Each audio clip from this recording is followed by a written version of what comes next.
National panchayat దినోత్సవం సందర్భంగా ఇక్కడికి వచ్చిన విశిష్ట అతిథులకి, ఇక్కడికి విచ్చేసిన సర్పంచ్లకి, ఎంపీటీసీలకి, ఎంపీపీలకి, జెడ్పీటీసీలకి, వేదిక పైన ఆసీనులైన chairman of Swachh Andhra Pradesh corporation limited Kumareddy Pattabhiram గారికి, chairperson ZP Kattera Henny Christina గారికి, principal secretary to government PR and RD Shashibhushan Kumar గారికి, శ్రీ ముత్యాల రాజ్ గారికి, commissioner AP state institute of rural development and Panchayat Raj, VR Krishna Teja గారికి, commissioner Panchayat Raj rural development, S Nagalakshmi గారికి, డిస్ట్రిక్ట్ కలెక్టర్ గుంటూరు, అనిల్ కుమార్ రెడ్డి గారికి, managing director AP Swachh Andhra corporation, doctor Vinod Kumar, district collector Anantapuram, TS Chetan గారు, district collector Sathya Sai, YVK Shanmukh Kumar, IFS director MNREGA, B Balu Naik గారికి, engineer in chief PR engineering department, T Gayatri Devi గారికి, engineer in chief rural water supply and sanitation, G Srikanth గారికి, director society for social audit and accountability and transparency, Chilakalapudi Paparao గారికి, sarpanch association, Babu Rajendra Prasad గారికి, chairman Panchayat Raj member, అందరికీ నా హృదయపూర్వక నమస్కారాలు. ఈ జాతీయ పంచాయతీ దినోత్సవం సందర్భంగా కొత్త ప్రభుత్వం ఏర్పాటైన సందర్భంలో నేను పంచాయతీ శాఖ బాధ్యత తీసుకున్నప్పుడు నేను ఇది చాలా ఇష్టంగా ఎంచుకున్నాను. ఇది అందరూ రకరకాలుగా ఊహించుకున్నారేమో కానీ నేను మటుకు గ్రామాలు భారతదేశానికి, మన దేశానికి పట్టుకొమ్మలు. అలాగే ఇందాక ఇక్కడ చూస్తూ ఉంటే గాంధీజీ గారిది స్లోగన్, ఆయన ఇచ్చిన లైన్స్ ఉన్నాయి. Independence must begin at the bottom, plus every village will be a republic, Panchayat having full powers అని. అంటే గ్రామాలే స్వయం ప్రతిపత్తి గల వ్యవస్థలకు ఏర్పడాలి, అత్యంత స్మాల్ యూనిట్. అది నాకు చాలా అవగాహన ఉంది. ఇందాక పట్టాభి గారు చెప్పినట్టుగా నేను పట్టణాల్లో చిన్న చిన్న టౌన్స్లో పెరిగానేమో కానీ నా గుండెల్లో ఎప్పుడు పల్లె ఉంటుంది, పల్లె అభివృద్ధి. ఎందుకంటే నేను చిన్నప్పుడు పల్లెల్లో ఉండాలనే కోరిక నా జీవితంలో ఎప్పుడు కుదరలేదు, ఇప్పటికి కూడా కుదరకపోవచ్చు. కానీ పల్లె అభివృద్ధి చాలా చాలా కీలకం. ఈ సందర్భంలో నేను పంచాయతీరాజ్ శాఖ తీసుకున్నప్పుడు అప్పటికి శశికుమార్ గారు ఫార్మర్, దాని ముందు ప్రభుత్వంలో కూడా వారే చేశారు దీనికి. నేను 4 మీటింగ్లు అందరం కూర్చున్నప్పుడు ఆ రివ్యూ మీటింగ్స్ ఒకటే తెలియజేశాను, సార్ ఇక్కడ ఇది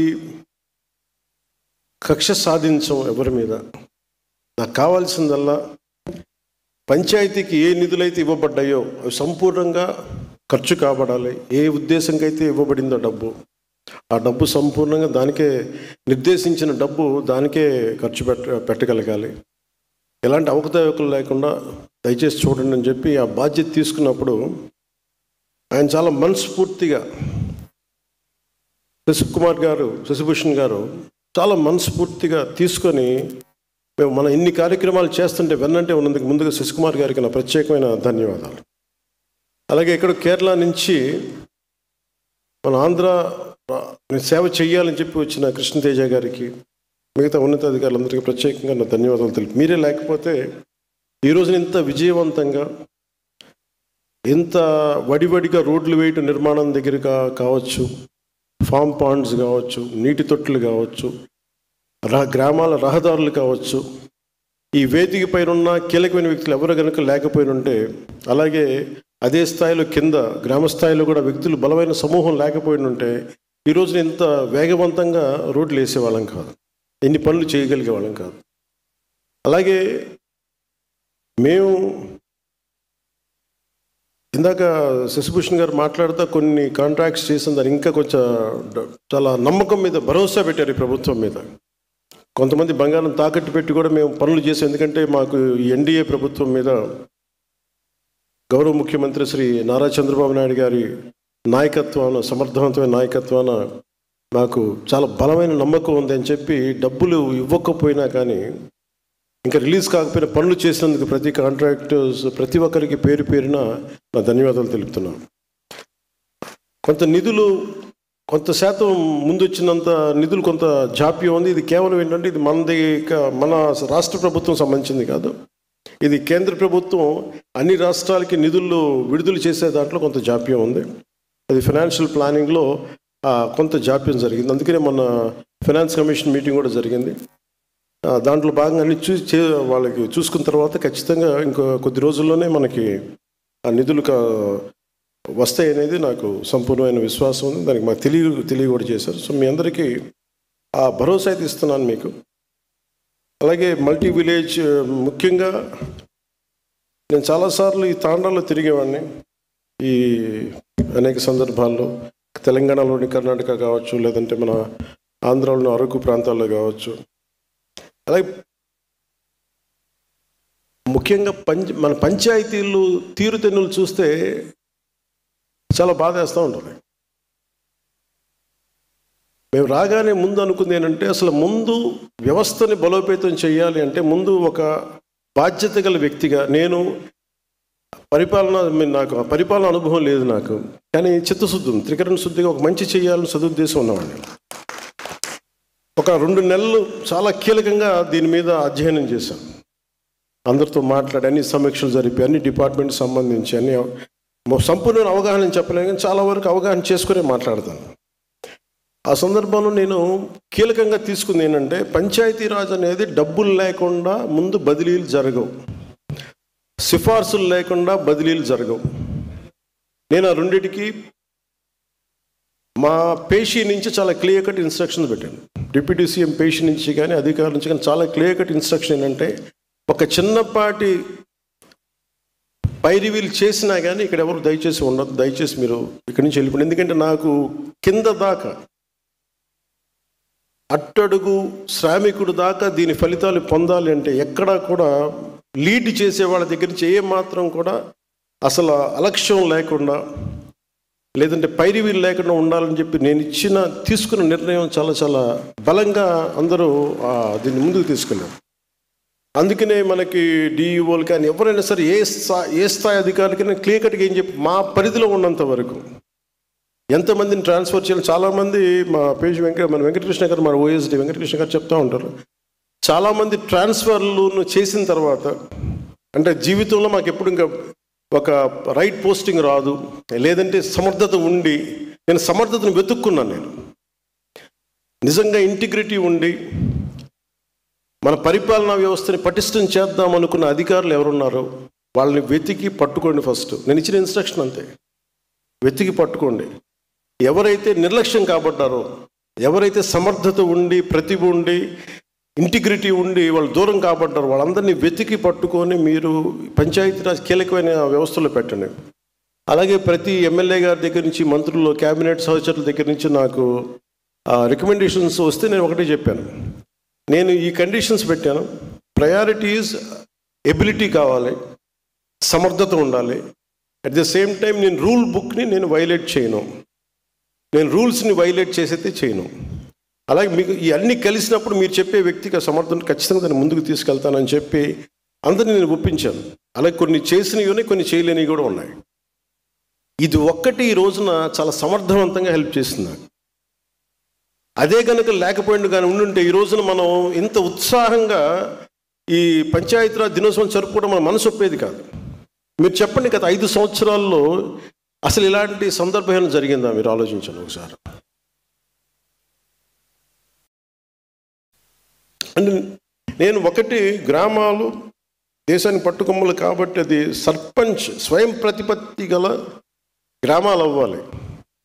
కానీ దానికి చాలా కష్టసాధ్యమైంది ఏంటంటే, ఒకటి గ్రామాలు, పంచాయతీలు రాజకీయాల్లో కూరుకుపోయినాయి, లేదంటే వర్గపోరులో కూరుకుపోయినాయి, లేదంటే కులాల మధ్య కూరుకుపోయినాయి. వీటన్నిటినీ అధిగమించి ముందుకు వెళ్ళాలి అంటే ఖచ్చితంగా మనం ఇర్రెస్పెక్ట్ ఆఫ్ ద పార్టీస్. అందుకే రాగానే 10,000 కానీ 25,000 కానీ మన జాతీయ దినోత్సవానికి కావచ్చు, లేదంటే మన రిపబ్లిక్ డే కావచ్చు, ఇర్రెస్పెక్టివ్ అక్కడ కూటమికి సంబంధించిన సర్పంచ్లే లేరు. దాదాపు 70-80% దగ్గర. ఎందుకు ఆ భరోసా ఇవ్వడానికి మేము ప్రయత్నం చేసామంటే it's irrespective of politics, irrespective of political benefit, irrespective whether NDA is there or not. అక్కడ తెలుగుదేశం ఉందా, లేదంటే భారతీయ జనతా పార్టీ ఉందా, జనసేన అని కాదు, ఏ పార్టీకి సంబంధించిన గ్రామం మటుకు గ్రామం. అది పంచాయతీ. ఆ పంచాయతీ సర్పంచ్కి ఇవ్వాల్సిన మర్యాద కానీ, ఎంపీపీలకు ఇవ్వాల్సిన మర్యాద కానీ, ఎంపీటీసీలకు ఇవ్వాల్సిన మర్యాద కానీ, జెడ్పీటీసీలకు ఇవ్వాల్సిన మర్యాద ఇర్రెస్పెక్టివ్ ఆఫ్ ద పార్టీలకి అతీతంగా అది ఇవ్వడానికి మేము సంసిద్ధంగా ఉన్నాం. అదే మేము చూపిస్తూ ఉన్నాం ఇక్కడ దాకా. సో మేము దాంట్లో భాగంగానే ఈ రోజున గ్రామస్థాయిని, గ్రామాలను బలోపేతం చేయాలి. పంచాయతీరాజ్ వ్యవస్థని గత ప్రభుత్వం పూర్తిగా నిర్లక్ష్యం చేసిన దాన్ని తిరిగి దాన్ని ఆ నిర్లక్ష్య ధోరణి నుంచి కాపాడాలి. తీసుకోవాల్సిన నిర్ణయాలన్నింటినీ కూడా ఇవాళ గత ప్రభుత్వం వాళ్ళు రావాల్సిన నిధుల్ని అన్నీ నిర్వీర్యం చేసేసింది. తీసుకోవాల్సిన నిర్ణయాలన్నింటినీ నిర్వీర్యం చేసింది. 15వ ఆర్థిక సంఘం ద్వారా మంజూరైన నిధుల్ని సమర్థవంతంగా పంచాయతీలకు వినియోగించలేకపోయారు. అయితే మన ప్రభుత్వం వచ్చిన తర్వాత సకాలంలోనే 1121 కోట్ల రూపాయలు నేరుగా పంచాయతీలకి బడ్జెట్ విడుదలలో ఉత్తర్వులు జారీ చేయడం జరిగింది. మన ప్రభుత్వం వచ్చిన రోజు నుండి ప్రతి అడుగు పంచాయతీలని బలోపేతం చేసే దిశగానే మనం ముందుకెళ్తా ఉన్నాం. సర్పంచుల ఆత్మగౌరవాన్ని పెంపొందించింది. ఇందాక చెప్పినట్టుగా జాతీయ పండుగలైనటువంటి స్వాతంత్ర మరియు గణతంత్ర దినోత్సవాల నిర్వహణకు మంజూరు చేసిన నిధుల్ని 100 నుండి 10,000కి మరియు 250 నుండి 25,000కి పెంచాం. మునుపటి ప్రభుత్వంలో ఉపాధి హామీ పథకం కింద గ్రామ అభివృద్ధిలో ఎలాంటి నిర్ణయాలు తీసుకున్నారు, ఎలాంటి పనులు జరుగుతున్నాయనే దానిపైన స్పష్టత ఉండేది కాదు. కానీ మన ప్రభుత్వం రాగానే ఉపాధి హామీ పథకాన్ని పారదర్శకంగా అమలు చేస్తూ సోషల్ ఆడిట్స్ చాలా సమర్థవంతంగా నిర్వహించడం జరిగింది. ఇప్పటి వరకు ఉపాధి హామీ పథకం కింద 46,94,000 కుటుంబాలకు చెందిన 75,23,000 మంది ఉపాధి ఒక ఇక్కడ కూలీ అని రాశారు. నాకు ఈ పదం కొంచెం ఇబ్బందిగా ఉంది.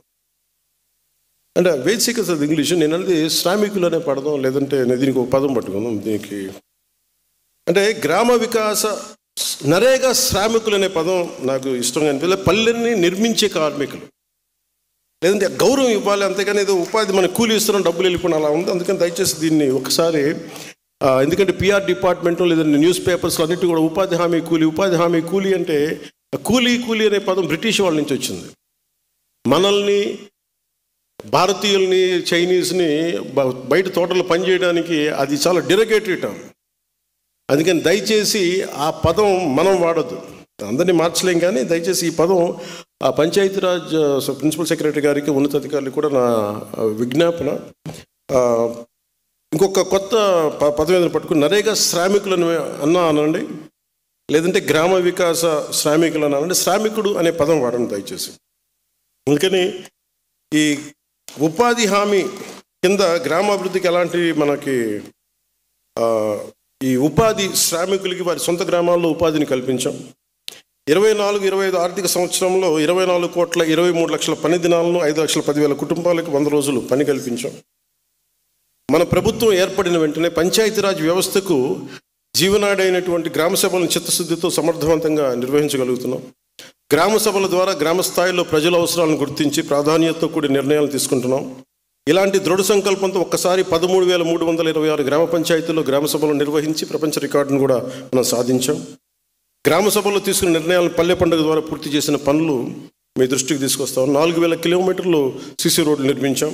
21,564 గోకులాలు నిర్మించాం. 12,950 నీటి తొట్టులని, అంటే మనకి మూగజీవాలకు కావాల్సిన నీటి తొట్టుల్ని నిర్మించాం. 20,286 ఫామ్ పౌండ్స్ని తీసి మనం పూర్తి చేశాం. ఖర్చు చేసిన మొత్తం దాదాపు 10,669 కోట్లు. ఇదంతా ఒక సంవత్సరంలో, ఇంకా అవల కరెక్ట్గా చెప్పండి 9 నెలలు. ఈ విధమైన పంచాయతీరాజ్ బలోపేతం కేవలం మైదాన ప్రాంతాల్లోనే కాకుండా గిరిజన ప్రాంతాల్లో కూడా పంచాయతీ విస్తరణం, అంటే panchayat extension to schedule areas PESA దీని కింద బలోపేతం చేసే దిశగా మొన్నే అడవి తల్లి బాటని కార్యక్రమాన్ని ప్రారంభించాం. ఇందులో భాగంగా 1,005 కోట్లతోటి 601 అనుసంధానం లేని పర్టికులర్లీ వల్నరబుల్ ట్రైబల్ గ్రూప్స్ హ్యాబిటేషన్స్కు 1,069 కిలోమీటర్ల రోడ్లని కుటుంబ ప్రభుత్వం నారా చంద్రబాబు గారి నాయకత్వంలో మన ప్రధానమంత్రి నరేంద్ర మోదీ గారి సహకారంతో 1,069 కిలోమీటర్ల రోడ్డును కుటుంబ ప్రభుత్వం మంజూరు చేసింది. పంచాయతీరాజ్ వ్యవస్థల్లో పరిపాలనాపరమైన పునర్నిర్మాణం, ఇతర సంస్కరణలు తీసుకురావటం, డివిజన్ లెవెల్ డెవలప్మెంట్ ఆఫీసర్ పోస్టులని బలోపేతం, పరిపాలన పునర్వ్యవస్థీకరణ చేయడం జరిగింది. చాలా సమర్థవంతంగా సంస్కరణలు తీసుకొస్తున్నాం. అంటే చాలా కొన్ని ఏమో ఇబ్బందికరంగా ఉన్నాయి, కొన్ని ఒక ఆర్డర్లో లేవు. అందుకని ప్రత్యేకించి పంచాయతీరాజ్ బాగు కోరిన చాలామంది వెంకటకృష్ణ గారు లాంటి అధికారులు కానీ, శశిభూషణ్ గారు లాంటి మన ఉన్నత అధికారులు కానీ వీళ్ళందరూ కూడా ఇది సమర్థవంతంగా తీసుకెళ్ళి క్యాబినెట్ దాకా అప్రూవల్ కూడా జరిగింది. So it will be more transparent and more effective in future. Panchayati Raj is going to the most effective department in the Andhra Pradesh state. ఇంతకుముందు గ్రామ పంచాయతీల్లో ఆధారంగా గ్రేడింగ్ చేయబడేవి, కానీ ఇప్పుడు మన ప్రభుత్వం జనాభా ఆధారంగా గ్రేడింగ్ చేయబోతుంది. దీనివల్ల ప్రజలకి అవసరమైన కీలక సేవలు సమర్థవంతంగా అందేలా చేయగలుగుతాం. పంచాయతీరాజ్ మరియు గ్రామీణాభివృద్ధి శాఖ ఉద్యోగులు విధులు బాధ్యతలపై శిక్షణ ఇచ్చేందుకు వారి సామర్థ్యాన్ని పెంపొందించే శిక్షణలో రాష్ట్రీయ గ్రామ స్వరాజ్ అభియాన్ ర్యాంకింగ్స్లో అంటే ఎక్కడ 24వ స్థానం గత ప్రభుత్వంలో 5 ఏళ్ల వాళ్ళ పరిపాలనలో ఇక రాష్ట్రీయ గ్రామ స్వరాజ్ అభియాన్ ర్యాంకింగ్స్లో మన 24వ స్థానంలో ఉన్నది గౌరవ ముఖ్యమంత్రి శ్రీ నారా చంద్రబాబు నాయుడు గారి నాయకత్వంలో గౌరవ ప్రధానమంత్రి శ్రీ నరేంద్ర మోదీ గారి నాయకత్వంలో మన రాష్ట్రం 24వ స్థానం నుంచి 9 నెలల్లో 2వ స్థానానికి తీసుకొచ్చాం. అంటే చిత్తశుద్ధి కనుక ఉంటే అత్యంత తక్కువ సమయంలో చేయగలం అనడానికి ఇదే నిదర్శనం. మన ప్రభుత్వం తీసుకొస్తున్నటువంటి సంస్కరణలు మరియు ఇతర చర్యలు ద్వారా ప్రేరణ పొంది గ్రామ పంచాయతీలు కూడా ఇప్పటి వరకు గత ప్రభుత్వం దాదాపు అయితే ఇంకా 600 కోట్లకి తక్కువ అనుకుంటా మనం వాళ్ళు ఇంటి పన్ను వసూలు చేయడం జరిగింది. కానీ మనం రాగానే 800 కోట్లు ఇంటి పన్ను వసూలు చేయడం జరిగింది. ఎవరిని ఇబ్బంది పెట్టకుండా స్వచ్ఛందంగా జస్ట్ వాళ్ళు ఇష్టపడి బాధ్యత ట్యాక్స్ కడితే 35% పెంచాం. ఇదే స్ఫూర్తిని కొనసాగిస్తూ పంచాయతీరాజ్ సంస్థల మరియు అటవీ శాఖ కలిపిన ప్రతి గ్రామ పంచాయతీల్లో కలుపు మొక్కల పెంపకం చేయాలని ప్రణాళిక సిద్ధం చేస్తా ఉన్నాం. ఇది ఎందుకు వచ్చింది నాకంటే రివ్యూ మీటింగ్స్లో దాదాపు కొన్ని వేలాది కోట్లు, దాదాపు 20,000 కోట్ల రూపాయలు కలుపుని దిగుమతి చేసుకుంటుంది భారతదేశం. మన ఆంధ్రప్రదేశ్ కంటే చిన్న దేశాలు అవన్నీ. ఆంధ్రప్రదేశ్లో 4వ వంతుండే దేశాలు, 5వ వంతుండే దేశాలు ఎగుమతులు అంత డబ్బులు సంపాదించడం, మనకింత ఖాళీ భూమి ఉండి అన్నీ మనం బాధ్యత లేకుండా మనం వదిలేస్తున్నాం సహజ వనరులని. ఇవన్నీ దృష్టిలో పెట్టుకొని అసలు భారతదేశానికి విదేశ మారక ద్రవ్యం భారం తగ్గించాలంటే ముందు మనం కలపని ఇంపోర్ట్ చేయడం తగ్గించగలిగితే మనం ఎక్స్పోర్ట్ చేసే స్థాయిలోకి వెళ్ళాలని ఒక ప్రత్యేకంగా ఒక ప్రణాళిక సిద్ధం చేసి దాన్ని తెలియజేస్తే ఈ రోజున త్వరలోనే ప్రతి గ్రామం కూడా ఒకటి వాతావరణంలో మన పచ్చదనం పెరుగుద్ది చూడటానికి, 2 వాతావరణంలో ఉష్ణోగ్రత తగ్గుద్ది. అలాగే అది భవిష్యత్తులో మనకి చాలా అద్భుతమైన ఆదాయం కొంత మార్కు రాబోతుంది. అందుకని అలాగే వుడ్ సప్లై కావాల్సిన కలపకు కావాల్సిన మొక్కల పెంపకాన్ని మేము సిద్ధం చేస్తున్నాం.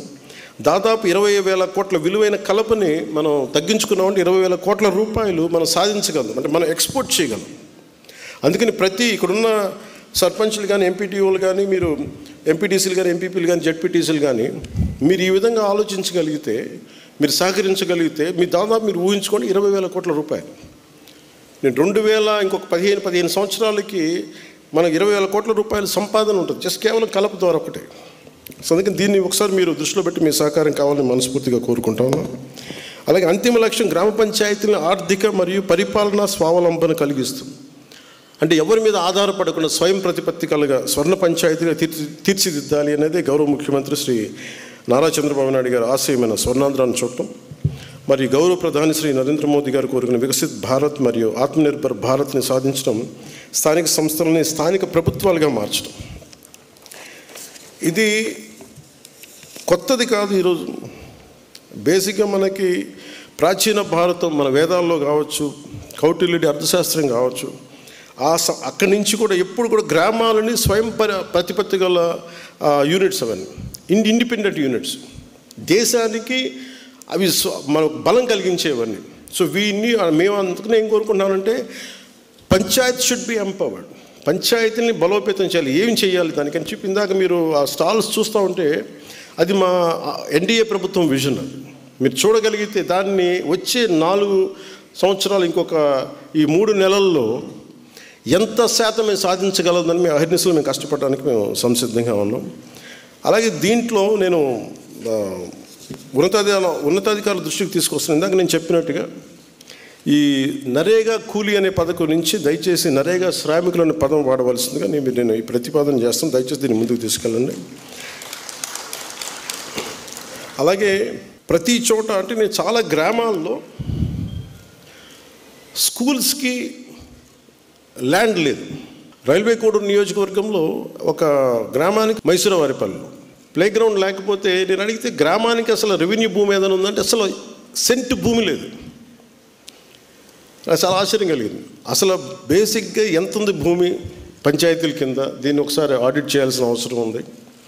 ఎంత అన్యాక్రాంతమైంది దీని గురించి ఆడిట్ చేయాల్సిన అవసరం ఉంది.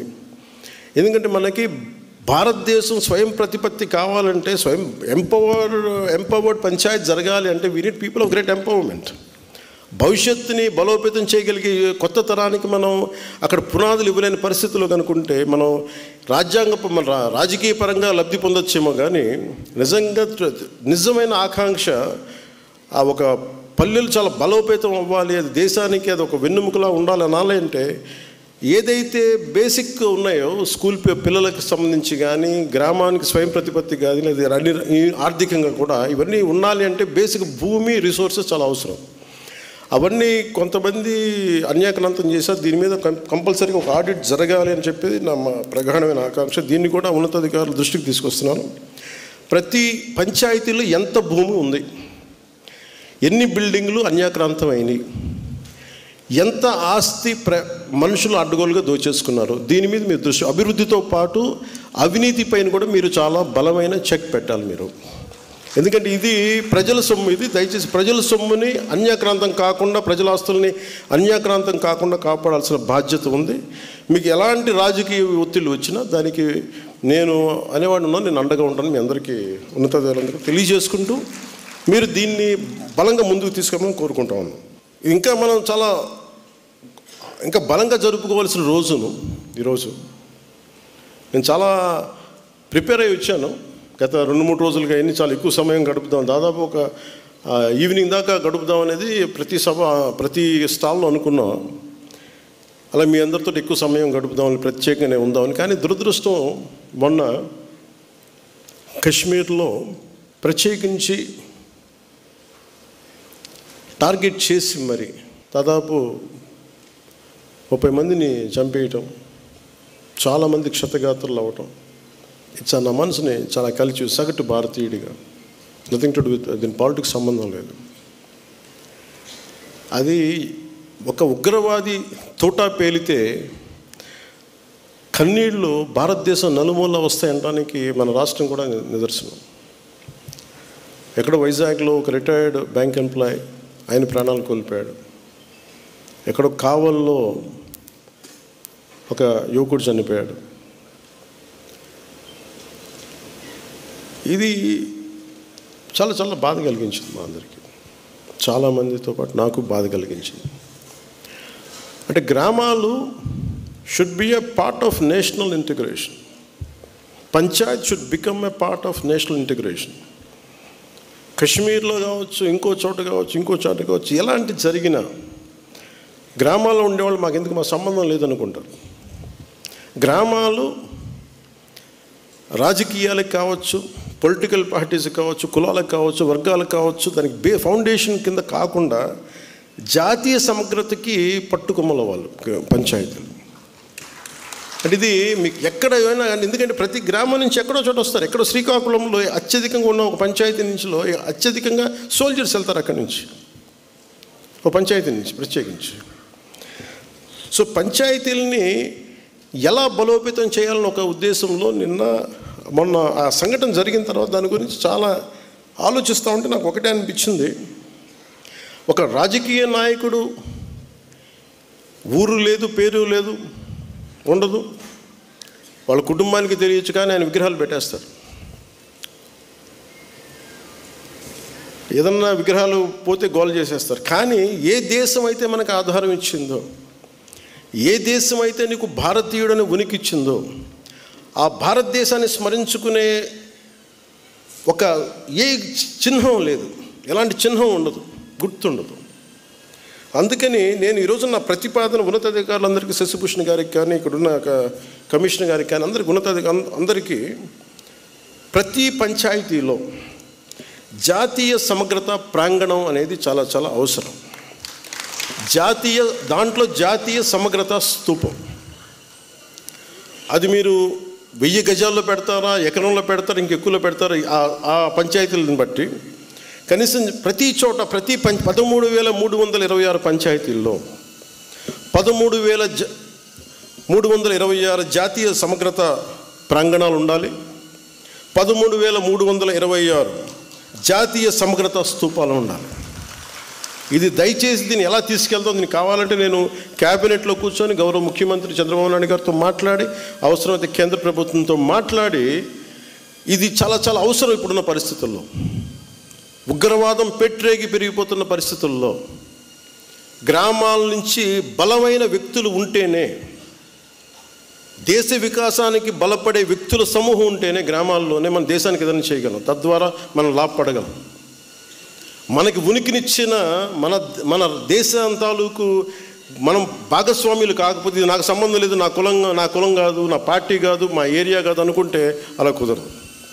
అందుకని దీనిని సమగ్రతని పెంచే, జాతీయ సమగ్రతని పెంచే ఈ జాతీయ సమగ్రత ప్రాంగణాలకి దయచేసి మీరు ఒక ప్రణాళిక తీసుకెళ్ళవలసిందిగా మనస్ఫూర్తిగా నేను మీ అందరికీ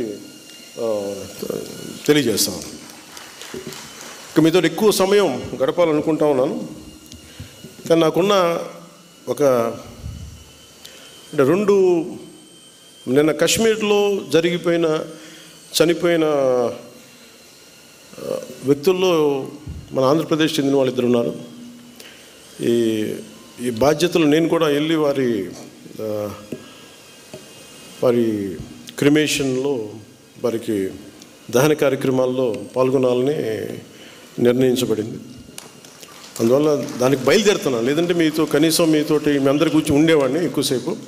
కాకపోతే నాకు ఇంకా ఏ ఫ్లైట్ ఏం లేదు ఎక్కడికి వెళ్ళడానికి, దారిలోనే వెళ్ళాలి 200 కిలోమీటర్లు ఇక్కడి నుంచి. అందుకని ఇప్పుడు వెళ్తే కనీసం 3:30 కల్లా చేరుకుంటానని ఆశాభావంతో నేను ముందుకు వెళ్ళాల్సి వస్తుంది. అలాగే వైజాగ్లో ఎవరైతే చంపబడ్డారో ఉగ్రవాదుల దాడిలో, వారి క్రిమేషన్ కూడా వెళ్ళాలని నిర్ణయించడం అయింది. అందువల్ల ఈ రెండింటికి వెళ్ళాల్సింది కాబట్టి నాకు సెలవు ఇప్పించవలసిందిగా మీ అందరికీ మనస్ఫూర్తిగా కోరుకుంటున్నాను.